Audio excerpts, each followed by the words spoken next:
Welcome back to the podcast. I'm glad you're here. Well, last week I put out a podcast about how to become a better conversationalist. And wow, I got more comments on that podcast than I have in a long time. People wrote me and said they loved it. They told me they sent it off to their children. I even heard a person say, "My wife doesn't normally like your podcast, but she loved this one. You should do more just like it."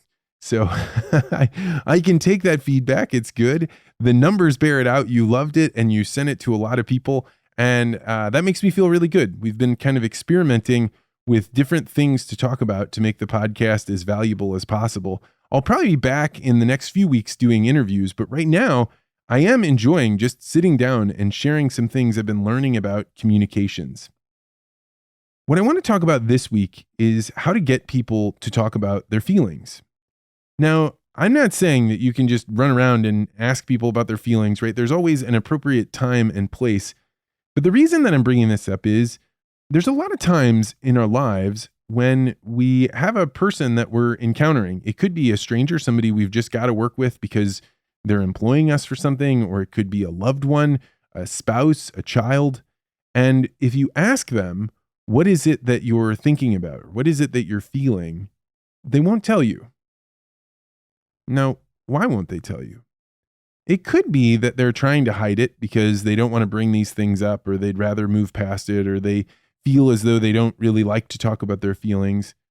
But I think oftentimes the reason that people don't like to talk about their feelings is that they don't actually have the words to describe the things that they're feeling.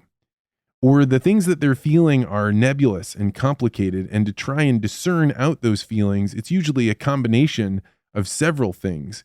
And so to put it into words doesn't feel right. I kind of liken it to if I were to pull out cinnamon right now, or the smell of a lemon, if I was to say, not what is it, but what does it smell like? The only thing you could do would be to give it an approximation. Well, it smells like citrus. Well, it smells like a spice, right? It puts you in that genre, but it doesn't say specifically, and it doesn't really describe something deeply. So how is it that we can get people to talk about their feelings, and what's the value of it? Now, I'm not suggesting that you should ask people about their feelings in order to psychoanalyze them or to even change what they're feeling. But I think if you're anything like me, when somebody is feeling a strong emotion, you selfishly have this desire to know, is this about me? Did I do something? But there's also something really valuable about just being in sync with another person, about understanding where it is that they're coming from. And that way you can better understand, should I empathize with them? Is there something I can do that would make them feel better? Is this something that just needs to happen and it's good to be aware of? But regardless, let's just imagine that you have a good reason for trying to get them to open up. One of the key things that I've learned through doing legacy interviews, and really I learned it from my mentor, Pete, is that if you can't put something into words that's going on directly inside of you, you can use art to help you bring those things out. So what I love doing when I'm talking with somebody is to put something in front of both of us and ask them a very simple question. What do you see when you look at this? I actually had a friend do this with me the other day with an advertisement. A beautiful advertisement. It actually had a microphone and you could see the background of a recording studio, and it had this very beautiful font. And he said, "What is it that you notice first?" And we start talking about what it is that I notice. And he asked me questions like, "Well, how does it make you feel?" And I could tell, well, it makes me feel a little jealous that looks so nice. It makes me feel a little bit excited that you could make something so polished. And so we start talking about that. But you could do this with anything. It doesn't have to be an advertisement. In the legacy interview studios, before somebody's going to talk about their life and what's going on with them and the stories that they want to pass down, I have them look at a portrait of, I don't really want to spoil it. I call it the woman on the wall, but I have her look at it and I say, "What is it that you see here?" And then after they describe for me what it is that they see, I ask, "How do you think that person feels?" And when they begin to do this, when they describe what this person is feeling, the portrait is vague. It's really difficult to say definitively what that person is feeling. So there's some combination, some relationship, some conversation that's happening between the artist and the person experiencing the art. And the person experiencing the art will say things like, she looks tired, she looks weary, she looks focused. Whatever it is that the person that's experiencing it is feeling, saying this is what she is going through, that's some relationship. And when people start talking about the feelings of the woman on the wall, then it's much easier for them to look at themselves because they've been able to distance themselves from this is what I'm feeling, and being able to put it onto her allows them to talk about something that maybe would have been uncomfortable if we were talking directly about them.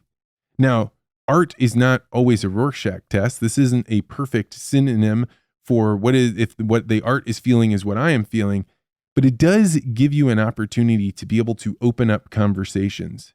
So if you've ever been the type of person that says, I'm not really into art, or I'm not really the type of person that likes getting into this stuff, I'm going to say maybe just approach it again. The great thing about art is that it takes us out of our normal lives. You know, in our normal lives, we see a huge amount of things and we ignore almost all of it. Almost everything in our view, we don't pay attention to at all. And in fact, our eye has to have this involuntary shaking to make sure if we're staring straight ahead for too long, the eye shakes to make sure that you do keep it lit up. Because if you're taking in information that the brain deems is not important, it will just darken it. You won't notice it. So what we actually notice when we're looking with our eyes are obstacles, things that are going to get in our way or they're out of place, or tools, things that we want to use, things that we could apply something to. And so when you're looking at art, the best thing is that art has a frame of some sort. Now, this could be the frame of a painting. It could just be the outside of the sculpture. It could be where the boundaries are of the fountain. But we always know this is where the art begins and this is where it ends. And so this allows you to focus on things. And that focusing, when you ask someone, what is it that you see? It allows them to take what's going on with them and what the artist put forward, and it allows you to bring things out so you can hear things that are going on behind the scenes inside of a person. And this will allow them to open up in ways that will make it much easier for you to approach the emotional conversation. What are you thinking about? How are you feeling? Because to go from how does this make you feel to how are you feeling is a much smaller step. So this week, you are going to be encountering people that are feeling things, right? You yourself are going to be feeling things too. But don't just wait until you're finding somebody in a bad mood. In fact, if they're in a really bad mood, this doesn't really work. But find somebody that's experiencing some kind of emotion, you don't really know what it is, and try and find a way to ask them, what do you see when you look at this thing, whether it's a piece of art or an advertisement, like I said earlier, see what they say, and then see if you can bring out emotions based on what they've said, and if that opens up a deeper conversation with them. My guess is if you do this 2 or 3 times, you'll begin to realize what the cadence is and the right way to ask these questions. And you too can use this to be able to get people to open up, to talk about things that are inside of them that they would love to share, but they don't really have the context to. All right, I'm going to wrap up there. Thank you so much for listening. If you are interested in having me sit down with a loved one to record their life stories and their values, to get them to open up and give them the context that they can share the things that matter to them so that future generations know where they came from and know the stories of their family, then go to legacyinterviews.com to find out more. I hope if you enjoyed this episode, you share it with some people and send me a note. Even if this is something your spouse did or didn't like, you can do that at Vance at legacyinterviews.com. All right, we'll be back next week.